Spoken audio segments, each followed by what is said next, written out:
नमस्कार, आप news for nation देख रहे हैं। उत्तर प्रदेश में विधानसभा का चुनावों का ऐलान हो चुका है, जिसको देखते हुए जेडीयू ने बड़े भाई बीजेपी से सीट शेयरिंग को लेकर बातचीत करने का जो दौर था वह शुरू करने ही वाला था, मगर कल देर रात बीजेपी की जो कोर कमेटी की बैठक है वह दिल्ली में आयोजित की गई। इसकी अध्यक्षता खुद अमित शाह ने की, जिसको देखते हुए यह संकेत साफ था कि अब यूपी में होने वाले विधानसभा चुनावों को लेकर सभी सहयोगी पार्टियों को सीट शेयरिंग दे दी जाएगी। मगर आपको बता दें कि सबसे बड़ी खबर यही है कि अमित शाह की अध्यक्षता में हुई बैठक में जेडीयू को बुलावा ही नहीं दिया गया है। तो यह साफ हो गया है कि अब एनडीए में जो सीट शेयरिंग को लेकर खटपट थी, जो खींचतान थी, अब वह लगातार आगे बढ़ती जा रही है, क्योंकि अमित शाह की अध्यक्षता में जो बैठक हुई है उसमें जेडीयू का कोई भी प्रतिनिधि आमंत्रित नहीं था। अगर आपको बता दें कि जेडीयू की तरफ से आरसीपी सिंह को अधिकृत किया गया है यूपी में होने वाले विधानसभा चुनावों को लेकर, जो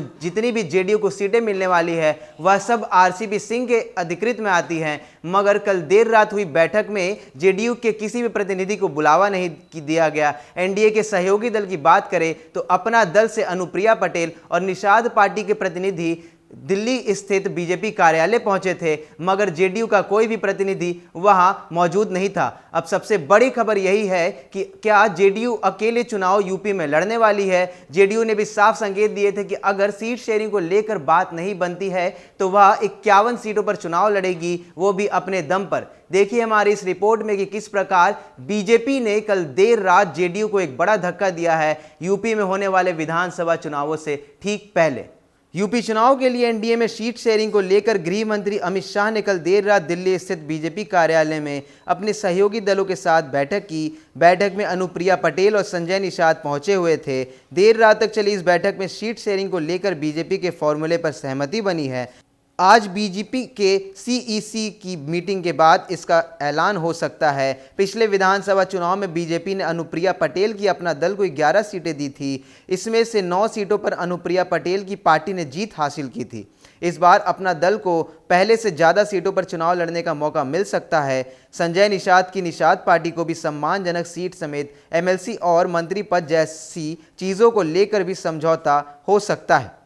यूपी एनडीए की इस बैठक में जेडीयू शामिल नहीं हुआ।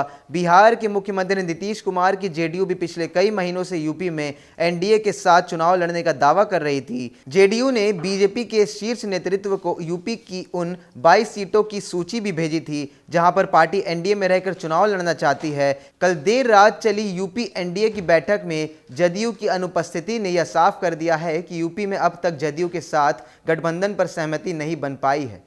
केंद्रीय मंत्री और जदयू से राज्यसभा सांसद आरसीपी सिंह को यूपी में बीजेपी से सीट बंटवारे को लेकर बात करने के लिए अधिकृत किया गया था। अब देखना होगा कि बीजेपी की ओर जवाब न मिलने की स्थिति में जदयू का अगला रुख क्या होगा। हालांकि जदयू के यूपी प्रभारी केसी त्यागी ने पहले ही स्पष्ट कर दिया था कि अगर गठबंधन पर सहमति नहीं बन पाती है तो जदयू राज्य भर में 51 सीटों पर अपने प्रत्याशी उतारेगी।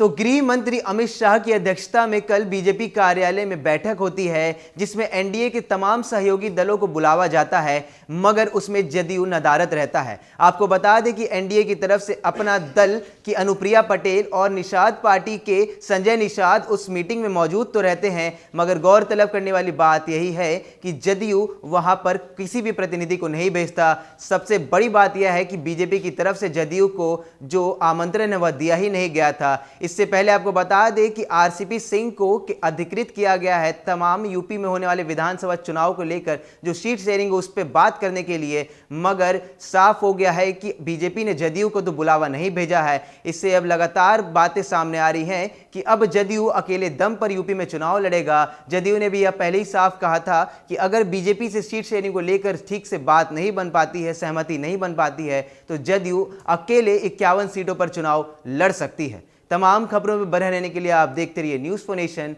नमस्कार।